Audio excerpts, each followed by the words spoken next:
So today we're going to be talking about some 3 Mile Creek projects, both the ones we've worked on and some that the city and state have done that we haven't been a part of, but we want you guys to know about.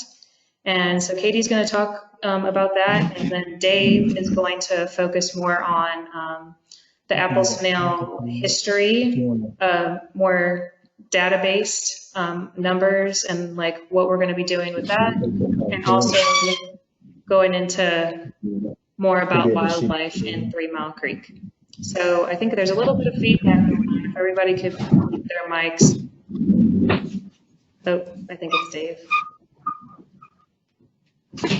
Hey Dave, do you mind muting your mic for the time being? Let's see, where's the old mute button? It's the green microphone on the left. Aha. Awesome. All right, Katie, you can go ahead and get us started. Cool. I did just realize I got to get this dialog box out of the way. Okay, it's gone now. All right, so hello, y'all. I've met, I think, all of y'all, but just briefly. My name's Katie. I work for the Mobile Bay National Estuary Program. I was born and raised in Mobile. I went off to Auburn, got a bachelor's and a master's degree in horticulture. So my background is plants. When I was doing my master's research, that's what kind of got me into water quality related work. So my research looked at evaluating native shrubs for bioretention areas, and I will show some bioretention areas. Well, it's more like bioinfiltration areas, but I'll show some of those in a little bit in this presentation. But basically that work that I did for my master's set me up for the job I got working for Auburn University and the Alabama Cooperative Extension System. So it was a big learning curve for me coming out of horticulture to go into water resources. But I did that, and I wrote a watershed management plan while I was at Auburn, and then I started implementing that plan. And with that, I got tons of experience in implementing low impact development practices like swales, bioretention areas, stormwater wetlands. And then I also got to work on a lot of stream projects during my time there. So it really set me up to work at NEP as a project manager. That was a lot of fun times working at Auburn. I also was a primary author on the state's low impact development handbook. So I have a lot of experience with stormwater practices. I was first introduced to NEP in 2012 when I was still working for Auburn, which, by the way, I worked for Auburn for, I think, a little over 5 years. But I came down, Auburn was a project partner on the very first stream restoration project that NEP did in Pritchard, and it was in Reading Park. And so I came down for that project, and man, that was quite an undertaking. We thought we were going to have all these volunteers and help, and it ended up being like just 5 of us just working extremely hard. And so I know y'all can really relate to that. I really enjoyed field work. I love being outside. I love just working really hard, like labor intensive work. I enjoy that. I'm very detail oriented, which I think makes me, I hope, a good project manager. But although I will say that sometimes I get so mired in the details that sometimes is a little bit detrimental. But nature really relieves my stress and anxiety. So I spend a lot of my free time kayaking or just being outside, and eventually I hope to live off the grid with a stream nearby. Crap, I forgot to start my timer so I would know how long. Okay, now I got it going, so I'll be able to keep track. All right, so Mobile Bay National Estuary Program's mission is to promote the wise stewardship of the water quality and living resources of the Mobile Bay Estuary. We are funded by the EPA, the state of Alabama, as well as local government and private interests. We are one of 28 nationally significant estuaries in the United States, and we like to consider ourselves the good cop to EPA's bad cop. So we are not at all regulatory in any way. We work from a management conference, or I'm sorry, it's tough when people from work are texting you, isn't it, while you're trying to do something. So we work at a management conference level, and what that means is that we have several committees, like we have a science advisory committee, a government networks committee, a project implementation committee, community resources committee. I think we've got about 6 committees, but everything that we do ties back to our comprehensive conservation and management plan. So every 5 years we develop one of these CCMPs, and everything that we do ties back to that. So for each portion of that, so like the majority of the work that I do is in ecosystem restoration. And so within ecosystem restoration, there are a whole list of objectives. And so all the work that I do with you guys, it ties back to a specific objective, and then we have to report on that to EPA periodically. So most of what we do, you know, we take a watershed approach.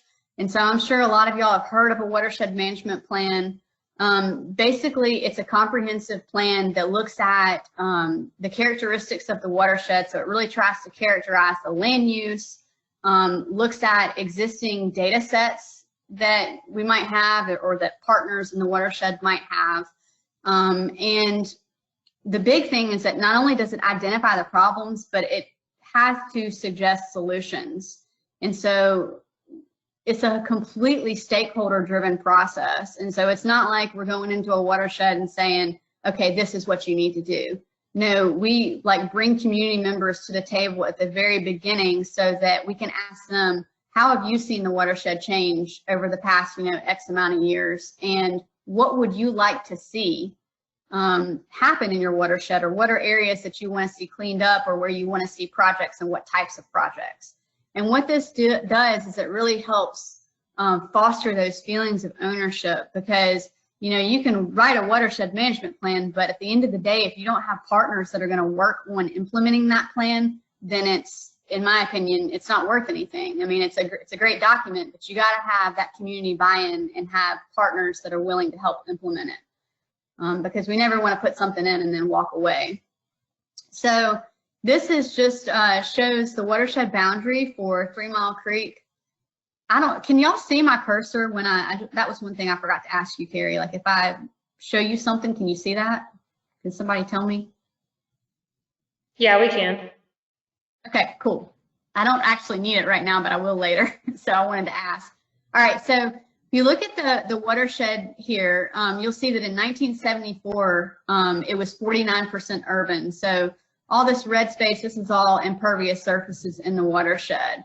And then when we go to 2008, you can see we jumped up to 70% urban. So our green space is shrinking. And then when we look at 2013, we were already at over 90% urbanization in the watershed, and with very little green spaces left next to the creek. And then even at that, you know, 2013, this is, I would say even now, an old data set because it's 7 years old. So no telling what we're at now. So I always like to show this picture when I talk about 3 Mile Creek, because there are so many great recreational opportunities that I feel like a lot of folks don't know about in the watershed. So this is down near 1 Mile Creek and Tolman Springs Branch. And I mean, you're down there, you're canoeing or you're in your kayak, and you don't even know that you're in an urban watershed because it's gorgeous.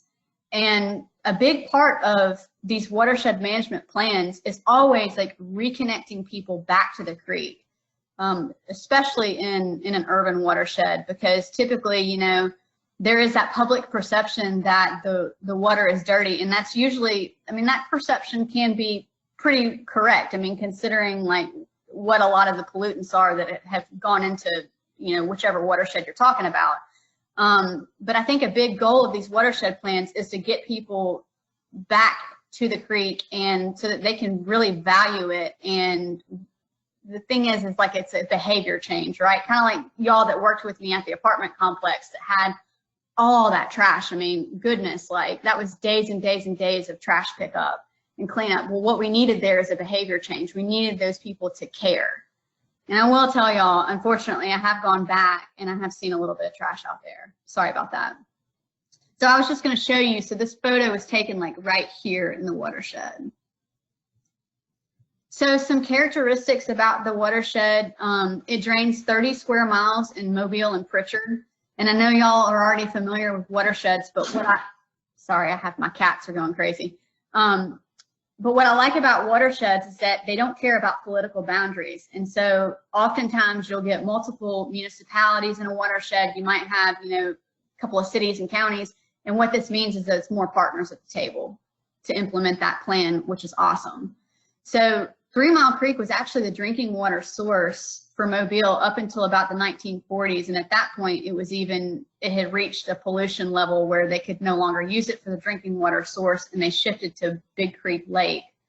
The watershed management plan was completed in 2014. So here we are 6 years later, and I'm going to show you some of the projects that have come out of that watershed management plan.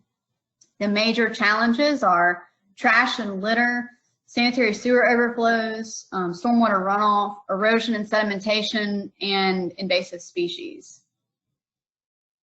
So the goals of the watershed plan are, this is a no-brainer: improve water quality, improve the health of the stream for the fish and wildlife that live in that stream and in those riparian areas, to provide access, and then like I keep hammering home, to reconnect people back to the creek. And I think a lot of the reason that I feel the way I do about how important education is and outreach and really reconnecting people to these natural resources is, number one, because I'm a little bit hippy dippy. You probably have picked up on that, but also because I did work with Extension, and so I see the value in that and how important it is. So we're going to start so here's our 3 Mile Creek watershed boundary, and you can see these are all the projects that are currently going on or have been completed in the watershed. And I'm sure, actually, I say it's all, but there's probably more, but this map has come out of the 3 Mile Creek Restoration Coordination Team. And so we meet quarterly for those meetings, and at those meetings we each give an update of where we're at with our projects. So we're going to start over here in the watershed. We're going to talk about a project that I'm managing. It's a restoration project on the headwaters of 12 Mile Creek. So just to orient you, here's 3 Mile Creek, and 12 Mile Creek is a tributary that feeds into 3 Mile. So here's a more up close look at 12 Mile Creek. It's right by University of South Alabama is right here. So when we worked, the group that worked with me on campus at South, we were kind of, I think, right over here somewhere. Don't quote me on that. Y'all know I'm bad with directions. Okay, so this is an 1,800 linear feet project. It's a stream restoration. And here's what the existing channel looks like. So you can see it has a lot of issues with erosion. And what's happened is a lot of that sediment from the headwaters has made it down all the way to Langham Park, to the lakes. And so, the target of this project is to stabilize and restore as much as we can here in the headwaters, and really trying to improve that habitat and water quality. So the way we will go about that is the contractor will have some heavy equipment out there. They will, lay the banks back, and then they will install in-stream structures. And there's a multitude of different types of in-stream structures, and you can build them out of, large boulders. You can use more natural materials like logs. For this project, it's going to be logs. What I'll say about the boulders is that depending on the velocity that you have in that channel, that's going to determine that rock size and really whether or not you can use logs or you can use rocks. But in this case, this is an ephemeral channel, so it only sees water in the channel immediately after a rain event. So where we are at now, we are at 60% design for this project. And so we applied for restore funding. And the way that works is there's a planning phase and then there's an implementation phase. So the planning phase wrapped up in September of last year. And at that point, we had gotten our permit from the Corps. So we have that in place, and we had gotten to 60% engineering and design. But in order to get to 100%, we got to move into implementation and get our money for that. And so this will tell you how quickly things change. I made these slides 2 days ago, and I thought our funding was going to be here in May. It's now shifted to more like June. But, you know, that's just the way these things go. And so the construction timeline, you know, was November. It's probably going to be more like December now. So I started an NEP at NEP, in May of last year. And one of the things that I was tasked with was really developing a partnership with University of South Alabama and working with them, pulling them into some of these projects that we have going on. And so what we did was we held a training in September of last year with a geomorphology class. We had Stantec, who is the engineering and design firm that has designed 12 Mile, but we had them come down and do a training with a professor and his students. So what this enabled us to do was now this professor is going to handle our post-restoration. Well, he's actually doing pre and post-restoration monitoring for us. And so it's great because he can use his class labs to go out and help him collect the field data, and then he can run the modeling that's needed in order to estimate our sediment load reductions. So these kids got to get out, and I say kids, but I know that they're college students. I still consider myself a kid, really.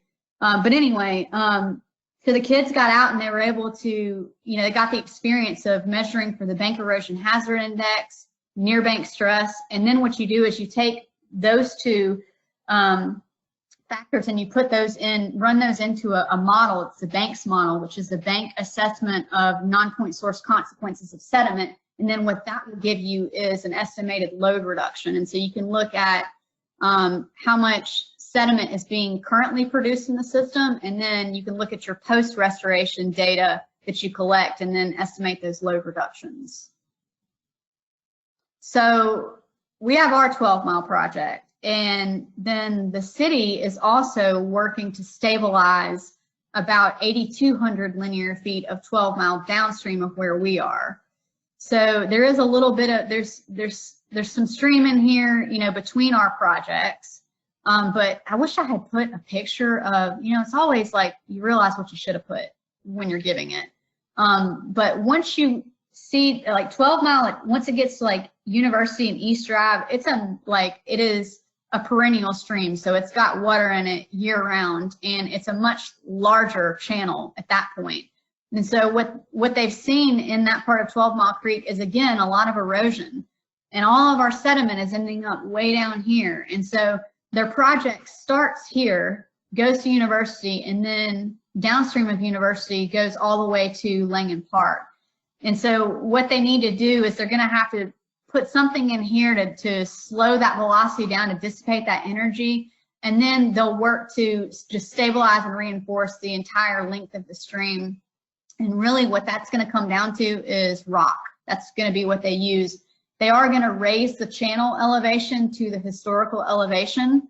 So that'll be pretty cool. And then the other big thing that they're going to need to do is, so anytime, you have, like, let's even say like a stormwater wetland, you're going to have a forebay at the inlet of that wetland.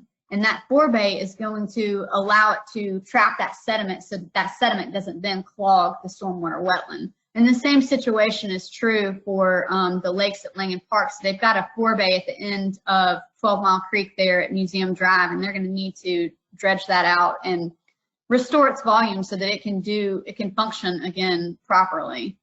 And that's kind of the big thing, like, about a lot of these projects and practices, is that everything requires maintenance, absolutely everything. I can't stand when people tell me, oh, it's no maintenance. Nothing is no maintenance. It might be low maintenance, but it's not no maintenance. So University of South Alabama also has, they've completed 2 stormwater projects, and one of those is at the Meisler Commons, and the other one is in the Humanities parking lot, and those were some parking lot island retrofits that I'll show some photos of in just a second. So Dr. White with the Department of Civil Engineering got some ADEM 319 funding and was able to work with facilities there on campus to help install these projects. And so this is, these are, it's really great when universities start going after $319. Number one, they're perfectly set up for it because like our restored dollars, they don't require us to match that money. But ADEM 319 money requires a 40% match. So that can come in like in-kind services, or it can actually be like actual money. The majority of the time, you're not going to get money. You're going to get something done in kind. But universities are great for 319 funding because they can match with their salary dollars. So like maybe Dr. White did that. I don't know, but I know a lot about 319 funding because that's the majority of the funding that I have worked on before NEP was 319 funding.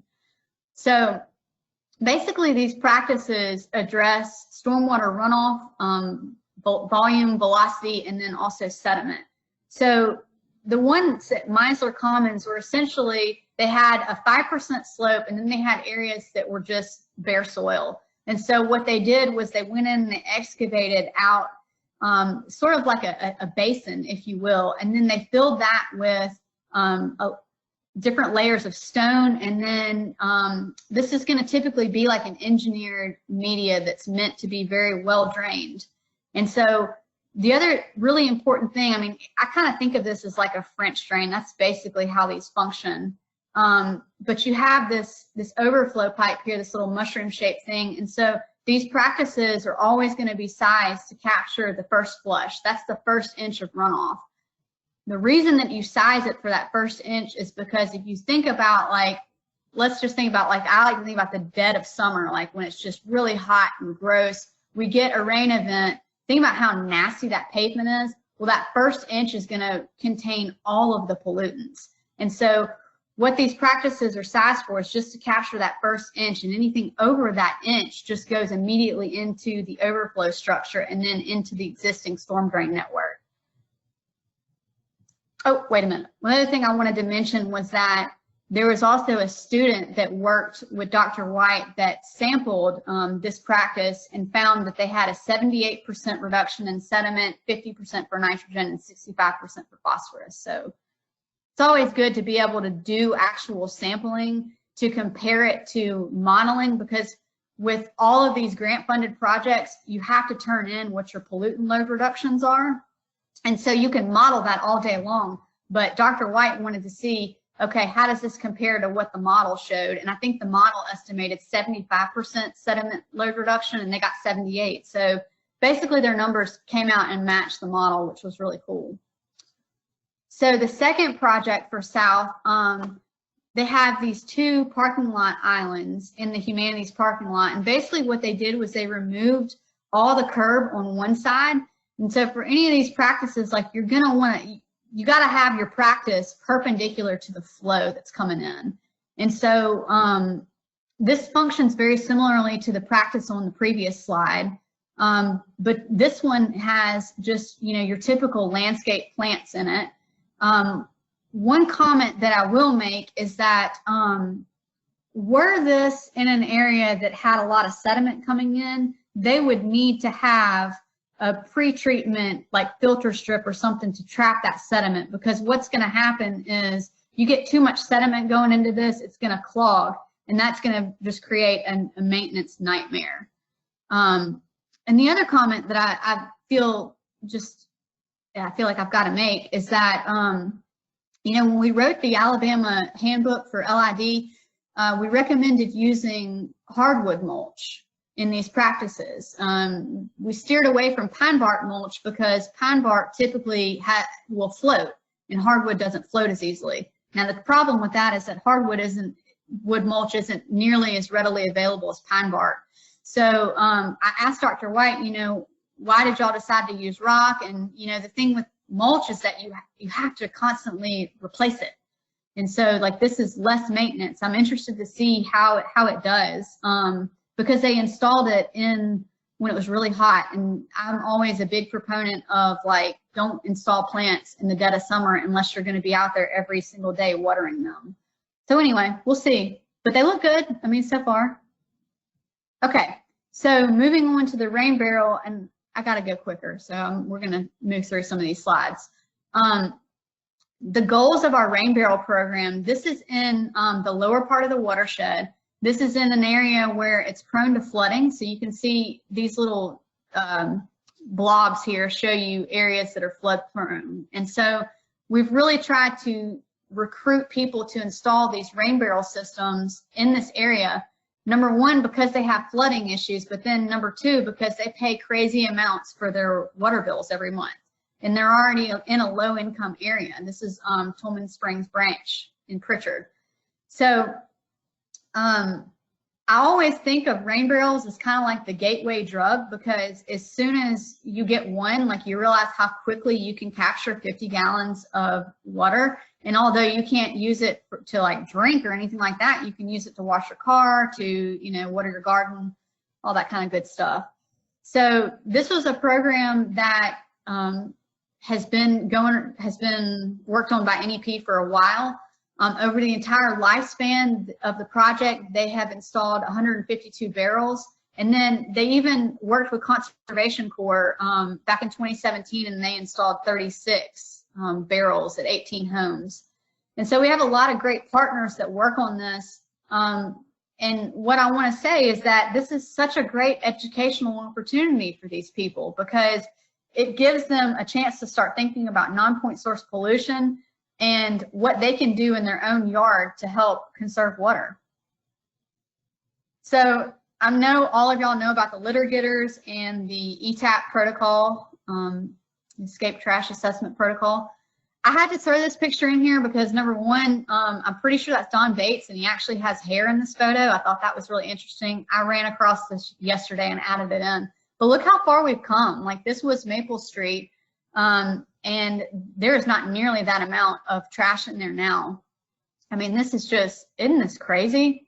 So we're making a huge difference. Like, everything that y'all do, everything that all the partners do, like, y'all are really helping us. And I hope y'all know how grateful we are.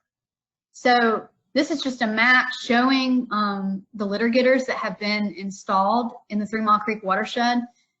This was a Gulf of Mexico program grant that NEP had, and at this point that grant has expired, and 3 Mile Creek Partnership is now going to be taking over the litter getters.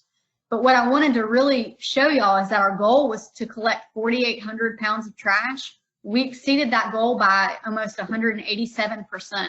We actually collected 15 dump trucks worth, or 12,000 pounds. So that's huge.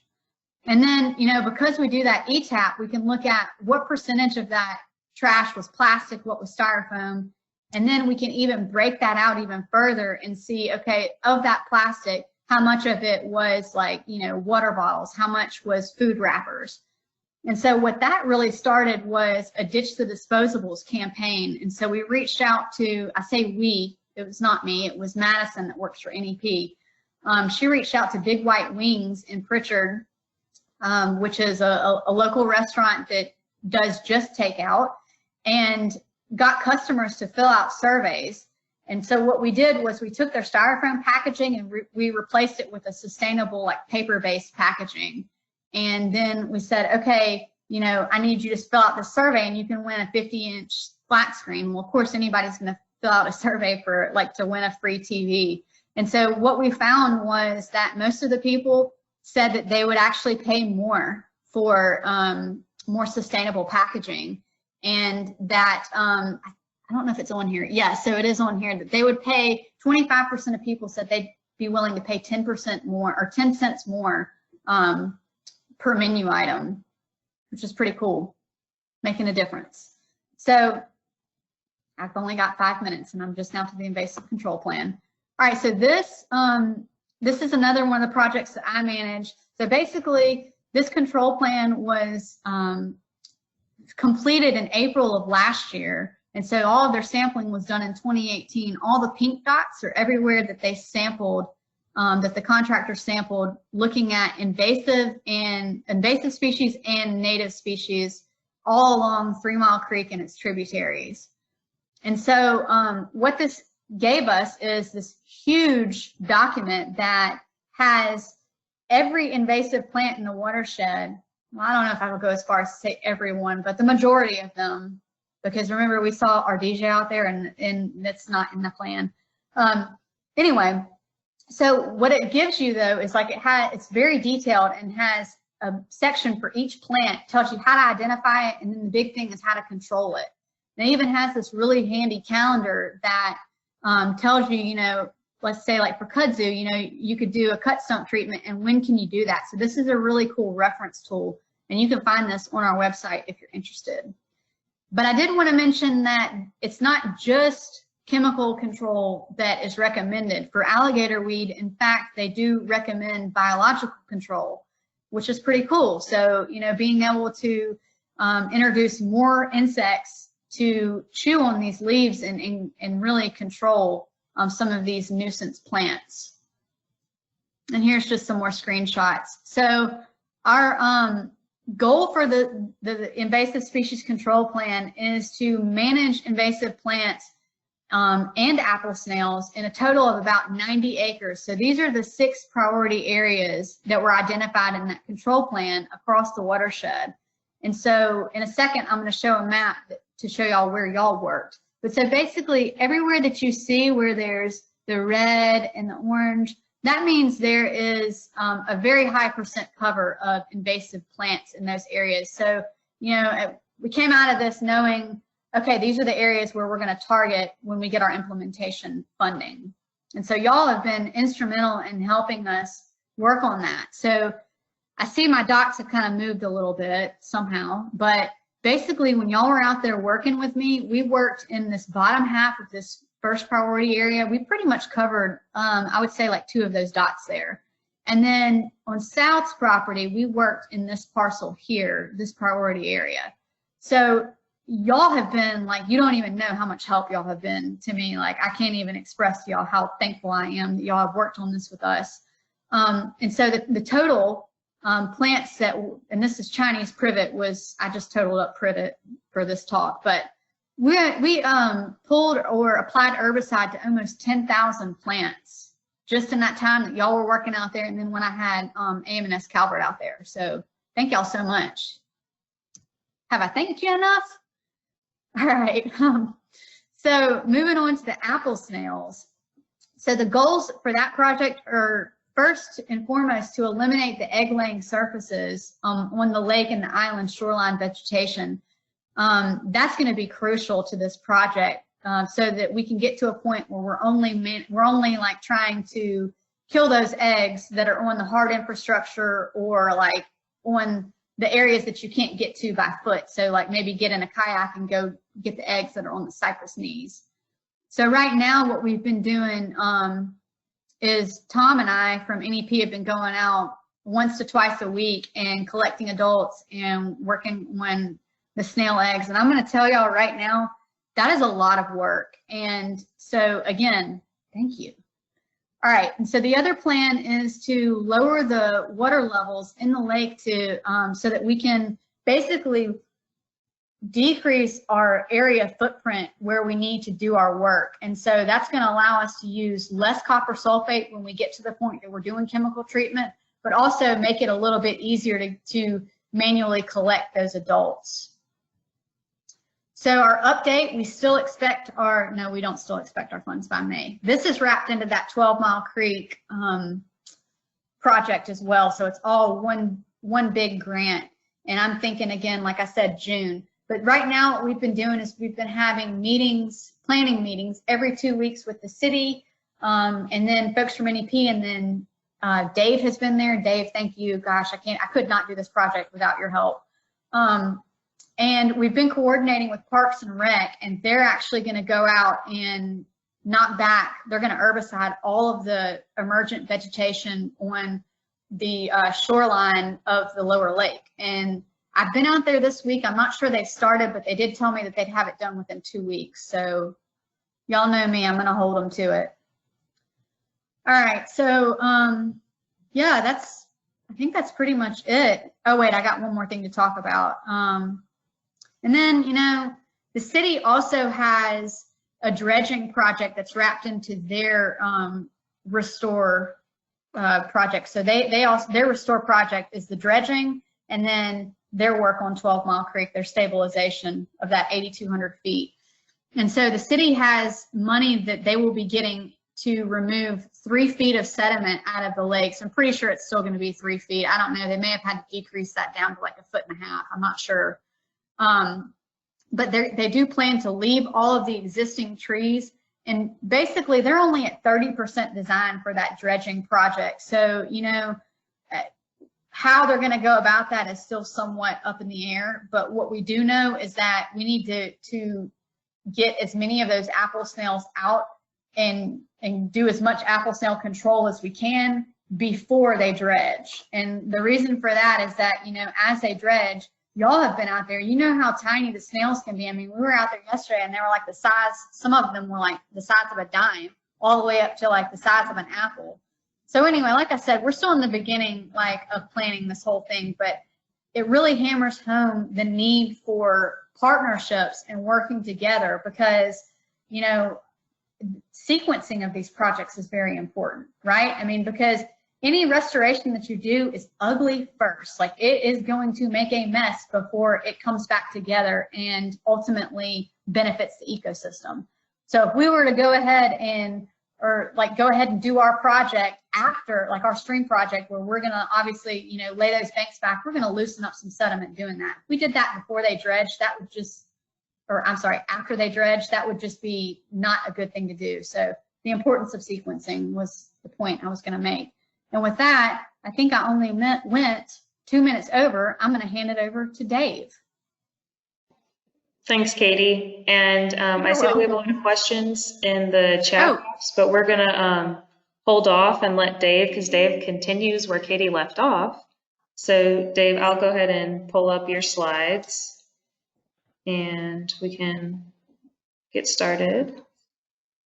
I'm sorry it wasn't more interactive. I'm just not techie. I tried. Couldn't. You're all good. I think everybody is familiar with it, so they're pretty engaged. Can everybody see that? My screen? Yes. Yeah. All right, Dave, let me know where you want to start out. Do you want to first give us a little introduction to who you are?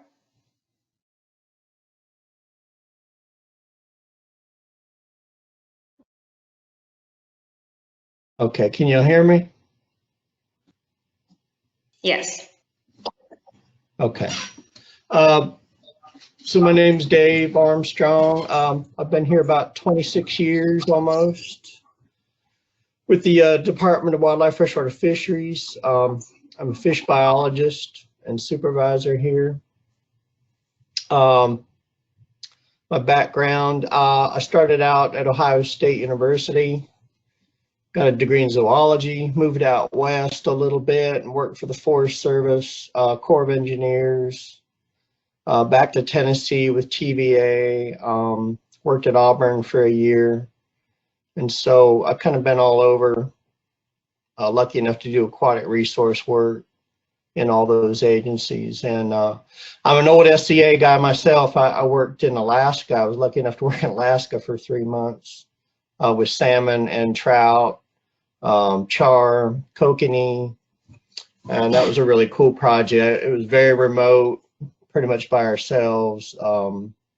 So I had an awesome time with SCA, and I hope y'all do too. So, but we're going to talk a little bit about apple snails, and I kind of started here with one of our old aides, not old aides, one of our previous aides, Amanda here holding some apple snails, and I just wanted to kind of show you the scale of these things. When we talk about apple snails, they're literally the size of an apple, as y'all know, but let me see here. I guess I need to pull up my little screen here. See where I'm at. Whoops. All right. I guess I'm not blocking here, am I? No, you're good. Okay. Let's see. I guess maybe we'll start down. Maybe down to the why apple snails are an issue, Carrie. Yeah. And some of the work, a lot of the work's been done in Louisiana. they found that these critters are changing ecosystems. You know, they chew up a lot of vegetation. They go from aquatic macrophyte systems to algae-based systems. At least that's the experience in Louisiana wetlands. I don't think we've seen that here quite as much, but I think it could happen in deeper, more Atlantic systems. We've got a lot of flow and pretty shallow water here in Mobile, so I think we're not seeing that change. These guys displace other native snails. There's probably, I think, around 230 native snail species in Alabama. And so there's a chance that they're going to compete with at least some of those guys. They're a destroyer of agricultural crops, and they've already seen that in the U.S., Texas, Louisiana, I think Southern California to some extent. Definitely the Philippines, Southeast Asia, all have problems with apple snails as an import to their countries. They are an important, or at least common food item in parts of Asia, but they do carry a lot of diseases, schistosomiasis being a biggie, a big killer of folks in third world countries, rat lungworm, intestinal fluke. So they carry a lot of bad stuff in them. So guess on to the next one, Carrie. I got some pictures. This some mating apple snails. So I just want to show Andy. He started the project with us and was a lot of help to us in the beginning. So go to the next.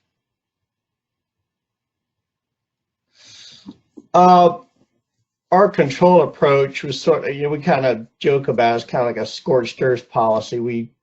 You're not only trying to directly control the adult snails and the juveniles using molluscicides, essentially copper, copper sulfate, chelated copper carbonate compounds. We also did a lot of habitat control. Reducing their egg substrate was a big deal. So our idea was we knocked back the aquatic plants, at least right at the water margin, the wetted, especially with the tidal margin, which is a little bit bigger area on 3 Mile Creek. But at Langan Lake, if you knock back the aquatic plants, say the first foot 18 inches away from the mud line, you effectively take away all the egg laying substrate for the females. And that, if you do that alone, even if you're mowing or spraying, or God forbid you go out and pull all the weeds up by hand, but if you can control the weeds at the water's edge, you reduce all that egg substrate, because the females have to lay their eggs aerially. So y'all know that. We all also helped to maintain the ports at Langan Lake for a while till the city kind of caught up and helped us with that. Those ports stayed clogged up quite a bit in the first years, so we were out there in canoes and kayaks trying to get all the logs and sticks and junk out of the drain ports, and that helped maintain water levels. So, but the city of Mobile really jumped on that. Scraped egg masses, directly take adults out. We did some trapping, and that sort of reduces the adults. Probably doesn't really have a real biological effect. And we start red ear sunfish, which are a big mollusk eater, and we assume they're having an effect. We stopped 1.2 million of those guys all through Langan Lake and 3 Mile Creek. So that's sort of our biocontrol methodology. So I guess the next one, Carrie. Thanks. Here's Amanda again setting one of our snail traps. It's just sort of a tire-shaped piece of plastic. Snails go in, they can't get around the little rim there in the middle where the hole is. They can't get their shell over that lip of that trap. So we bait it with a proprietary bait, which I think was actually cow cubes with some sort of sweetie, some kind of sugary substance that they poured into it. But it was good bait. We caught a lot of snails, and you set those and use the stake to hold it down. And I'm not sure if Larissa wants to do some of that with you guys or not, but those traps are available. Next, please.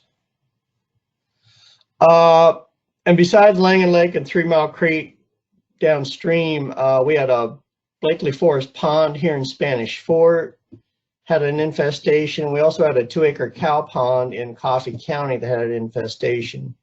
We were luckily able to remove all the snails in those 2 ponds using copper sulfate treatments. And as well, at least at Blakely Forest, we had one lady that was very vigilant, and I'd give her all the credit because she went out literally every day and walked or kayaked the entire perimeter of the pond to remove egg masses. And after about 2 years, 2.5 years, we pretty much eliminated the snails there in that pond. So that took out the potential of those snails infesting. We didn't have funding at the time, so I think we did pretty good. You know, we're all fisheries guys. We didn't, at least personally, I didn't know anything about snails other than some endangered snails that I'd worked with prior to that period. And so we had a big learning curve, and so we sort of got into it in late 09. I don't have that data here, and the project actually went well into 2015, and we kind of did some work in 2016 off the books, but there was actually about 7 years that we did outside of a little bit of work, well, a lot of prep work in 2008. So you can see all the man days and the effort we put in. Let's see here. Gosh, we had, I got these little, can't quite read the screen there, but you can see all the efforts we put in, all the man days, the boat days, field days. It was quite a bit of effort. So, and this is a shot of Jason, and we're spraying some of the first product we used was copper sulfate. It was not a chelated product. We put the stuff out about 2.5 parts per million, and it's a crystal that comes just as it is, like 100% copper. It's really abrasive. It's harsh to the skin. It's not what I'd call real environmentally friendly. We had to use it at a very high rate. Chelated copper is a lot better because you use a lot less free copper. Not that we like spraying copper, but it's pretty much the best thing out there outside of some of the iron sulfate or iron-based products that some of the folks are just now starting to use. So next, please. Yeah, so we finally got steady money. I wrote a CAP grant back in 2010, and it knocked around, I guess, for 2.5 years till we finally got the money granted through Coastal Impact Assistance, and the Lands Division helped process all that. So it took us really that long to get ADEM and EPA, and there was a lot of modeling. There was a lot of pre-work that went into this. Oh my God, we water volumes, each section, we literally mapped out the volume of water in all the pools, the creeks, Langan Lake, 3 Mile Creek. A lot of measuring, a lot of discharge modeling through ADEM. They helped us with that. So there's a lot of prep work, permits to get the permits just for the copper sulfate. There's no label for apple snails. There's really nothing out there to treat these guys. So we had to go through the entire process of getting a special local needs for these copper products. Actually, I take it back. Chem 1 was labeled for snails. It was the only product at the time labeled for as a molluscicide. So we had to get a special local needs label for Natrix, which is a molluscicide. A lot more environmentally friendly, a lot less free copper in the system, a lot more effective. I think I told you before, the original product we put out a little bit over 2.5 parts per million. This was far less than half parts per million for much of the study. So more than 5 times less for at least part of the project. I did herbicide treatments again for the shoreline to control primarily at the time, and Katie, she saw a lot of alligator weed now, but at the time there's a lot of giant cut grass or wild rice, whatever the idea is on that. Cattails, parrot's feather. There's about a half dozen or so other plants that they're laying eggs on. So we controlled all that. did some trapping to assess that and did a lot of reports. And after 3 years, that's we had them knocked way back. Next slide, please. And so we also, and I'm going to go more into the other control. We also had an invasives grant through Fish and Wildlife Service, and let's see, we got that in 2015, 2016, I think. We looked at trying to control the population by treating apple snail egg masses. And believe it or not, we'd gotten this research paper from these high school students in the Philippines. That's how I came up with the idea. These kids used organic coconut oil, and they got nearly 100% control. Very novel idea, really interesting approach. It would have been great to be a high school student in that school. But nonetheless, we tried out refined coconut oil and PAM, believe it or not, and we sprayed the snail eggs and got pretty good control. We had a 5 to 12-fold reduction in egg propagule pressure, which is, it's kind of a term that sort of goes in, it's an invasive species term. It kind of gets into the size of the population times the individuals. It's a little bit out there, but basically we had a strong negative effect on the snail hatching rate. So next slide, please. So that was just a small project, but back to our CEAP chelated copper application. You can see snails on the y-axis, the counts, snails per trap per day. We started out a little over 1 and all the way up to almost 3.5, well, almost 3, I guess, pre-treatment. We had 7 full treatments where we had pre and post data with the 27 different traps. And then as you'll see, it ends there at trapping period number 7. That was all the money and chemical we had left for those 7 treatments across 3 years, July 2013 to July 2015.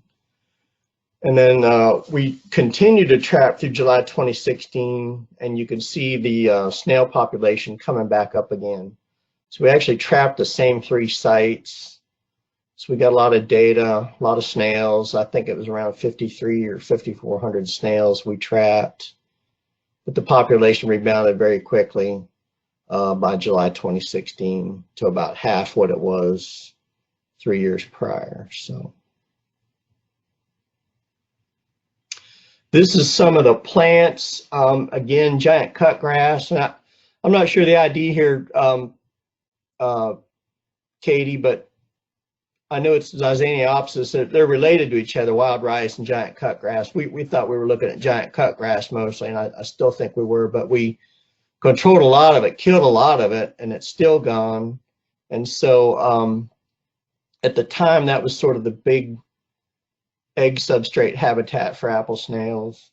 Also cattails, probably some wild rice, primrose, smartweed, torpedo grass, and hyacinths. Those were the biggies. A little bit of spike rush.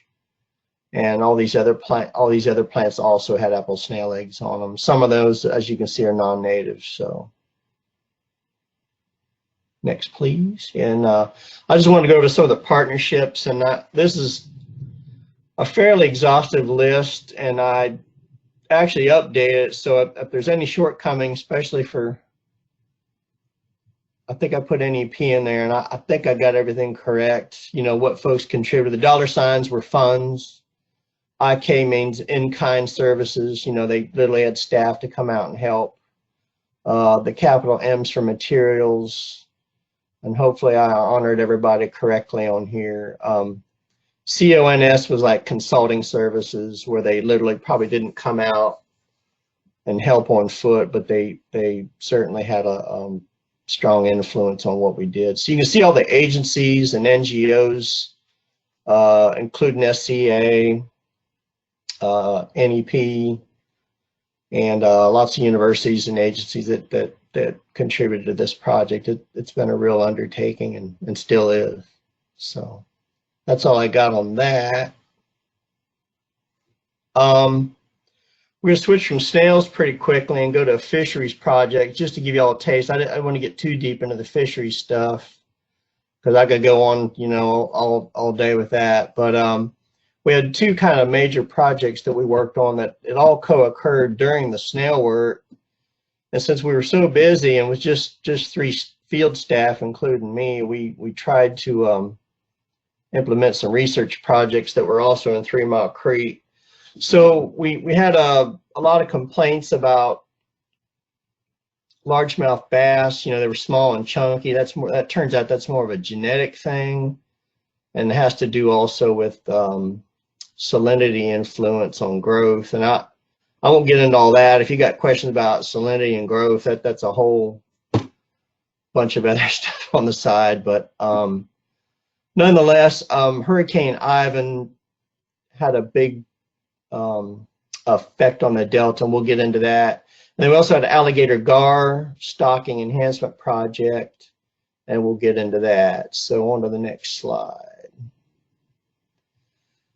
And I think I maybe accidentally did Gar first, but anyway, a lot of people think Alligator Gar are all over the place, and they're somewhat, they're not really common anywhere in Alabama, but they're more common in the Mobile Delta than anywhere else. They're restricted to just about 200 river miles in Alabama. The first dam, and as you would expect, of course, the first dams on the Tombigbee and Alabama River at Coffeyville and Claiborne, respectively, limit their travel beyond. So those fish are pretty much locked into the Delta, Mobile Bay, and the Mississippi Sound. So their populations went down dramatically.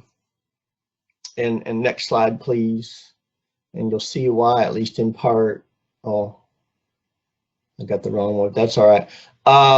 Due to overfishing and, of course, loss of habitat. Okay, that's the one. We might have to go backwards, Carrie, but you're going to laugh. Most of these people in this picture are biologists, and I think there's 12 adult alligator gar. And my boss, who's in the picture, I won't point him out, he said it was really sad we did this for a magazine article, and we took them to a hole and buried them. So there's probably maybe 150, 200 years of age between all these fish. All these fish are probably at least 12 to 30 years old. So they're a long-lived species. That's a big part of our management here. So you can go back to that other one, Carrie, before that. Sorry. So alligator gar, unlike the other three species in Alabama, are a long-lived species. They've aged them up to, we think, around 100. The state record in Mississippi, it's still pending. And I'm still waiting to hear back on that, but I think that fish was around 100 years old. In Alabama, we know we've aged them to 50. So you're talking about an animal, you know, they're like manatees or whales or anything else. They take a long time to get through adulthood. So males spawn at about age 7, females at 10. You're talking about a fish that's got to be at least 4 foot long. And yes, that's not a mistake. 4 feet long, 48 inches, till they can reproduce. That's assuming they even live that long. They're bimodal, unlike any other fish, or most fish species, they're bimodal breathers. They're an ancient fish, 80 million years old, 80 million year old phylogeny. So they are an ancient fish species. They use gills, but they often mouth breathe. You'll hear them sipping water out here in the Delta sometimes. If you're listening very quietly at night and you know where you got some alligator gar, you'll hear them sipping. You usually don't see it, but you'll hear it. And so they come up and sip air or gulp air when it's really hot, and hold that in their modified chambers around their stomach to breathe. They generally do not reproduce every year. They're really dependent on flooded, low elevation rivers, and pretty much that's exclusive to the Mobile Delta. And they're not only a predator, you know, a lot of fishermen get wound up, oh, they're going to eat everything. You know, we did a lot of fish stocking. No, they don't. They're also big scavengers. So they're not the bad actor that everybody makes them out to be. So if you can go to that third slide down, I guess.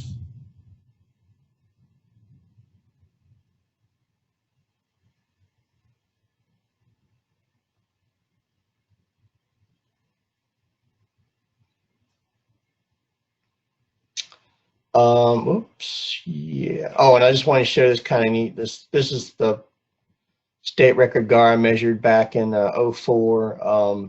You can see how huge these fish are.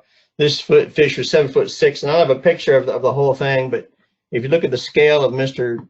House Neck's son here, you can see that it could almost swallow his little head. It was a 151-pound fish, but I thought that was interesting. You're talking about a really huge old fish there. So anyway, we collected a lot of adults, 101 to be exact, over 8 years.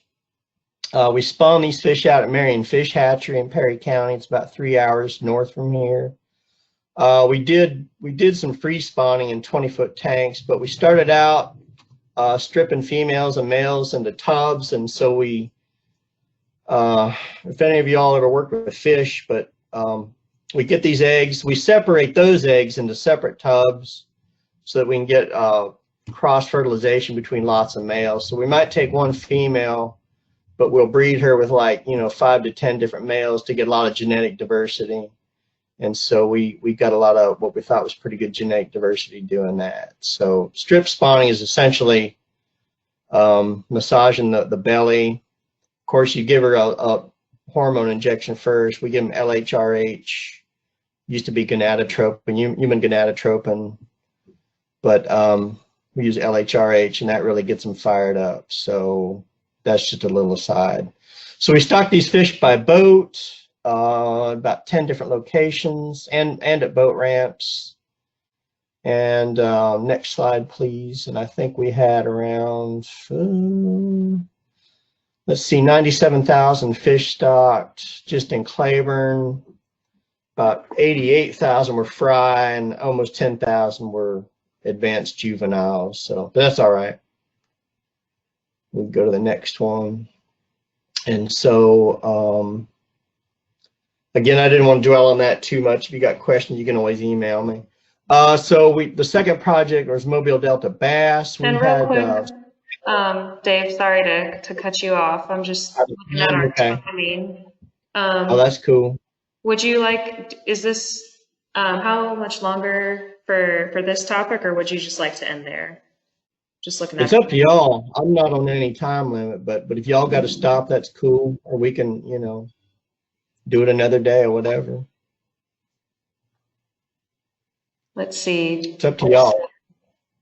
Hey, Deanna, what do we have going on after this? Do we need the full 2 hours? It's understanding plants. I think they could make it as a video. So, I mean, if you guys don't finish, you can always send it in to us tomorrow by 2:30. Okay. Well, let's go ahead. I wanted to share some stuff with that we created as well. So I'm going to stop you there, Dave. Cool. Sorry about that. That's cool. No problem. Let me close this out. And real quick, so Deanna, if you want to, I was going to share just a graph that we've made about the apple snails. I had the monitoring leads make with Katie and, well, okay, let me backtrack. Let's start with a couple questions, Deanna, if you want to, let's try to get any questions out of the way that aren't about apple snails, and then we'll answer those towards the end. Okay, I saw, hold on, let me pull up my chat box.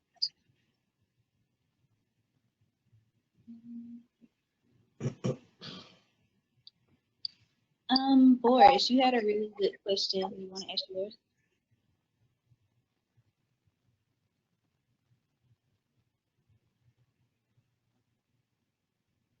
Hey, can you hear me? Yeah. My question was, when you guys do was the question about the shoreline that you saw, Since we're gonna do our apple snail questions towards the end, let's start with the one that you had for Katie about the ETAPs. Oh, sure. How long have you guys been doing ETAP? So I texted the person that works on that when I saw that, and they've been doing ETAP since March of 2018. Okay. Yeah. And has that been like on all the sites that you work on, or just like select few? I think it's been on all the sites. I'm pretty sure. But that was just a standard protocol that they implemented through Osprey Initiative. Right, cool. And Haley, you had a really good question too about biggest accomplishment. I don't know if she probably can't talk to us, so I just ask it for her. Okay. So Haley's question was, what do you feel is your biggest accomplishment? Hold on, there are people typing in the chat box and that went away. Oh, I see the question. Okay. Is that to me? I guess Yeah, so. I think it was both of you guys though. So I would say my greatest accomplishment was, so that watershed plan that I mentioned that I worked on, that was my baby. Like that was my first like really big project that I worked on. And this last year, now granted, like I did 2 phases of watershed management plan implementation, and I believe there was a third after I left Auburn. But it was actually an EPA success story this year for the state of Alabama. That creek got delisted with all the work that we did. So I would say that was like definitely like my greatest accomplishment, was contributing to that stream getting delisted. That's really cool. Really cool. Hey, Austin, you got a really good question about environmental issues. That'll be a good pitch. I was asking, what do you think is the most pressing environmental issue here in Mobile? What's that you or us are dealing with? And that's to both of them? I think trash is a huge deal. And I mean, maybe I'm wrong on that, but I have not lived here. I didn't mention this, but I just moved back. Like, it's probably been about 2.5 years ago, and I just can't believe the amount of trash. Like, just, it's everywhere. And I don't understand, like, were these people, like, did they not have to do cleanups like we did when we were kids, like, around our campus? Like, I don't know. To me, I feel like it's one of the biggest problems is trash. What do you think, Dave? Yeah, it's one of them. I was just commenting to some of my friends on Facebook about how trashy some of the areas are, and 3 Mile Creek, as you all have seen, is awful. I mean, it's astounding how much comes through that watershed. That, but that's everywhere. I think in this area, environmental planning and zoning, some of that would go a long way to helping. There's all. That's just in part, but I think water management, especially in these coastal counties, it's a really poorly done game, in my opinion, right now, and has been for a long time. I think it's water management is a really big deal down here, and it's going to get a bigger deal for you guys in the future. So anything watershed management planning now, I think ought to be a hot ticket, and probably more so in this area. So.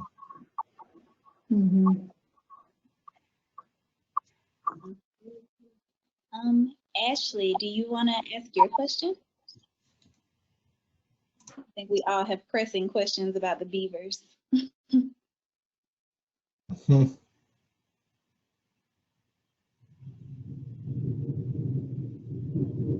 Might not be able to get on, so I'll go ahead and read it for. It says, my question is for Dave. I see there seems to be some issue with beavers when we are working at Langen in the Upper Lake. Are you doing anything to manage the beavers from damming up the lake? Are we? No, not actively. At the time, of course, beavers are going to rebuild, but when we were trying to reduce the water levels in that upper pool, and that's primarily up above Gilliard Road there, that little tiny pool above the upper pool anyway. We were just kind of knocking down the dam, but we didn't really do anything to the beavers themselves, not having any kind of permits or being in the city limits. But did we really actively do anything outside of that? No. And beavers are really hard to get rid of, but there are problems wherever they, you know, build dams over road culverts. That's kind of a big no-no with road engineers. So. Yeah, I have yet to see an actual beaver there. We see their dams all the time, but we never see the beavers. Yeah, they do a lot of work at night. You know, you knock down a couple of holes and you come out and it's all patched up. And they're fun to watch. They're great little critters, but they didn't make, you know, trying to get rid of the snails in that upper pool much easier. So, but I think there's still a bunch in that upper pool, I assume. So, I think the city did get a contractor that removed maybe one or two. I don't know. And I guess to bridge into the apple snail questions, because I think we all have a good bit of those. Cody, do you want to ask yours, since your question and Amber's question kind of work together? Yeah, let me find it. Sorry, I can't capture it right now. Are there other places in Mobile that have issues with apple snails, or is it just Langdon Lake? Oh, well, I think I can answer that. And unfortunately, we found, and I think I told this to NEP folks. And anyway, we did find some snails in the Chickasabog watershed. There's some wetlands up above the that industrial section. If you take the Chickasaw Road out to some of the chemical and loading plants there, I think it's called Industrial Road or something like that. Anyway, there's a lot of snails in that man-made wetland, and it looks like it's, I don't know, several hundred acres, possibly even 1,000 acres of wetlands there. I can't even imagine how to get them out of there. And we documented it, but we really haven't been able to do much more than kind of look at the status in a small section there. And it's, if Langan Lake and 3 Mile Creek looks daunting, that area is like triple that. It's unbelievable how expansive it is. I don't know that it's all infested with snails, but if they get in there, boy, it's game over. How'd they get there, Dave? I have no clue. I do know that, I guess that was going on almost 2 years, I thought it was last year. Anyway, some of the state docs called me and said, we think we got snails over here. So me and Tommy jumped in the truck and ran over there that morning, and sure enough, we found snails right away along the railroad track where the state docs folks run cars back and forth for loading. And so at least in that little section there, we found lots of eggs all through there. So probably at least quarter-mile distance along there, maybe farther.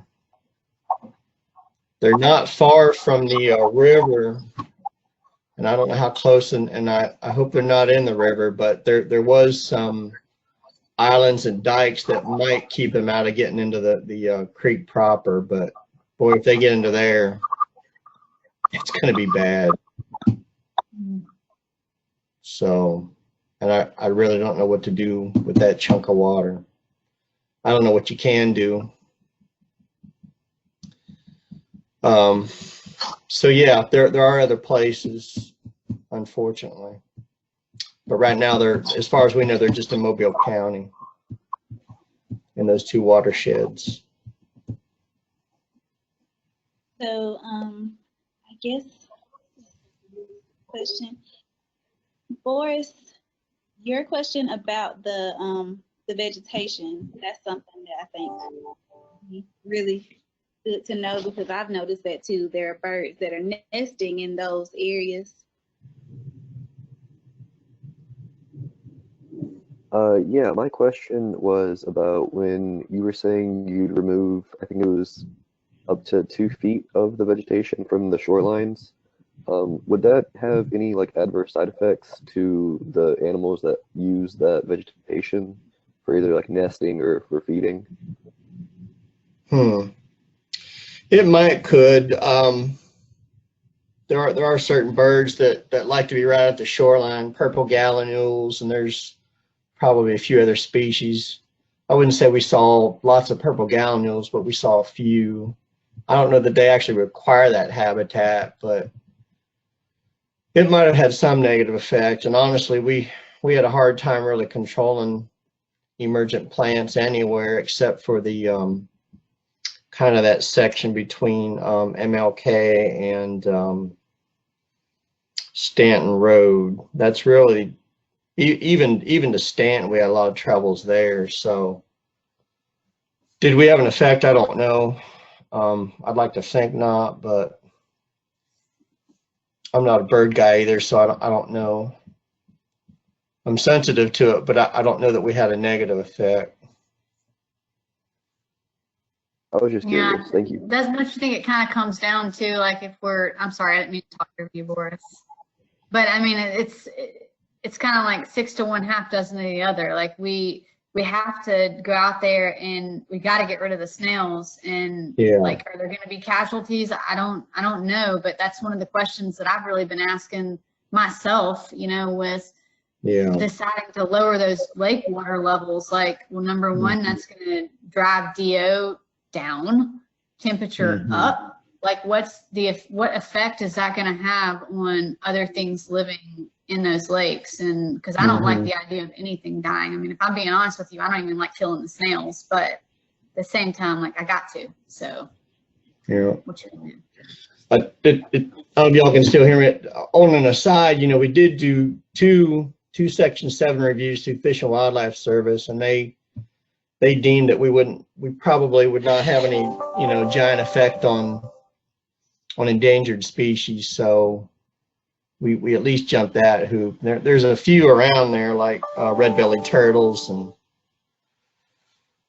possibly manatees, Gulf sturgeon, that sort of thing. But they didn't think we would have any negative effect on those species. So we did go into that, with a little trepidation, and got clearance through the Fish and Wildlife Service on a couple of reviews. So.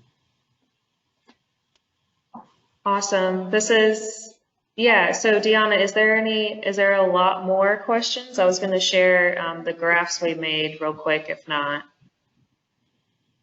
No, the last one that I was looking at was just Creighton's asking for fishing spots. Oh, yeah, go ahead, Creighton. I know you want to ask that one. Yeah, just being a fisherman, one of my life goals while I'm in the South is to try and catch a 10-pound bass. So I was just curious what your opinion was on a water in Alabama within an hour radius of Mobile, let's say, where I'd have the highest probability of catching a 10-pound largemouth bass. Probably nowhere. No, I think maybe some private ponds, but public, we manage a few public waters, our state lakes, but they're more like a couple hours drive. But if you ever get a chance, and it's a really pretty lake, Escambia County Lake, which is another half hour southeast of Bruton, has up to, I think our biggest bass in there was over 14 pounds. But it's a really pretty lake. If you don't catch any fish, it's surrounded by the National Forest there, and you'll see red cockaded woodpeckers, and pretty much every spring since I've been here, we see bald eagles there every year. So it's a cool lake just for wildlife. But you'll have a best chance of a 10-pound bass there out of anywhere in a 2-hour radius that I'm aware of, outside of finding a private pond, Awesome, thanks. What was the name of that lake again? I'm going to write it down. It was Escambia County Lake, and the community is called Wing, W-I-N-G. And it's about a half hour outside of Bruton. And I can give you painful directions there if you want me to email you. I can send you all that. And they'd love to have you there. With the kids out of school, they're having a gangbusters of people there. So it's been good for the lake managers because it's a tough living for them, So, but you'd like the lake. It's really pretty up there. Cool. Thank you. Yep. Awesome. So just real quick before we wrap things up, Sorry, I know it seems like there's so much more to talk about, but we only have so much time allotted for it. But yeah, I wanted to show our two partners the graphs that the monitoring leads created so here's all of our data, and Dave and Katie, I've shared this with you as well. You'll see in your email. Just showing the variety of how the snails are reacting to temperature. And the trends are, as I think all can predict, that once it starts getting warmer, they are coming back out. But I guess it's good to know that, starting in November all the way to March is really the dead zone where they're not coming out. So I was going to give Camille and Ashley a minute if they wanted to talk about anything else that they discovered doing this work. You guys have anything?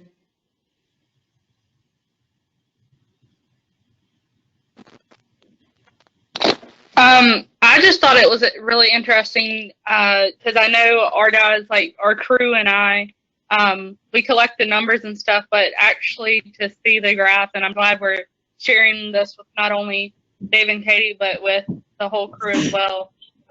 One, just to see our accomplishments, see all the snails and eggs we got, but also to really see that the temperature and the time of year affects the numbers as well. Mm-hmm. Yeah. Yeah, So again, good. we've I've sent this over to you guys, and we can kind of wrap up there unless you have. Does anybody have any other pressing questions? I know it kind of seems like apple snails are like a never-ending battle, but that's where we're at. I really wanted you guys to hear about from our other partners what the city's doing and what the state's doing.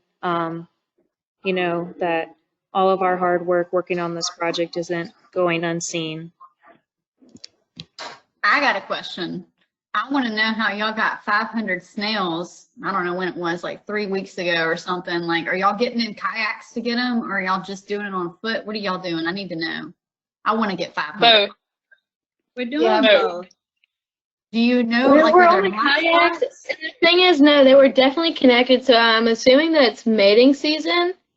I don't know, but every single time that I would pick one up, it would be two. Like it would be So when two you're in definitely mated. I'm going out tomorrow in kayaks for the first time. I've only been the last 3 or 4 weeks. I've been going out on foot in kayaks tomorrow, and I'm just trying to figure out, like, are there certain areas where you find more of the adults when you're in They're the along kayak? the banks. Like they're along Okay. the banks of all like the little islands in the middle. Okay. Yeah, the island with the dinosaur statues. Yeah, I know what you're talking about. Yeah. There's a lot around the bank of that island. Okay. And then The like other- a little gap in between. There's like a lot of, I think it's a poisonous plant that's been sprayed or something because it's like white speckled with something. Anyways, along that bank, there are a ton. Okay. Cool. The other piece of advice I'd give is definitely like having polarized lenses makes a world of difference with being able to see into the water and pull the snails. That's Okay. a good tip too. Yeah, because when the sun shines on the water a certain way, it just makes it completely too dark to see anything. But if you get a good strobe of light, you can see any snail that's like right there. Wow. Okay. And there's always a lot more 10 to 15 feet away from the shore where you can't get with boots hardly. Oh, I know. Trust me. Like, I've wrestled those little boogers and a couple times just said, I'm getting water in my boots. The goal is what's the most that y'all got? Let's see. The most adults y'all have gotten, any of y'all, like in a day, because I want to try and beat that. I'm competitive. What y'all get? It's showing on here 359. For some reason, I thought it was 500, but I think I was looking at the. So I got to get 360. Not this season, but in previous like last year, it was either last year or our first year when we went a little bit longer, like longer into May. We Yeah. got close to about 500-ish. Okay. Just adults. Okay. I can just see Katie being out there like That's a 24/7 team now. effort, though, Katie. That's a team Tom? effort. Tom and I were out there yesterday, and about how we carried a pool where there were just a whole bunch of like little baby snails, so we knew we were going to hit that pool. And so yesterday, about halfway through after we were being out there, I said, so you know this is a competition, right? Like we're going to count how many we each got in our bucket. But I waited until we were halfway done to tell them we were going to compete. So anyway, it's fun. Awesome. I like it. Thank y'all Yeah. so much. It's so ironic how everybody hated doing up in snails and now they miss it and they would love to go out and do it again. It's funny how life works that way. Awesome. Well, I want to make sure we get wrapped up by 2:30. So everybody, please say thank you to Dave and Katie for taking the time out of their days to fill us in on the Yeah. projects they're working on. We really appreciate it. Thank y'all. Awesome. Thank y'all. All right. Bye, guys. All right, bye.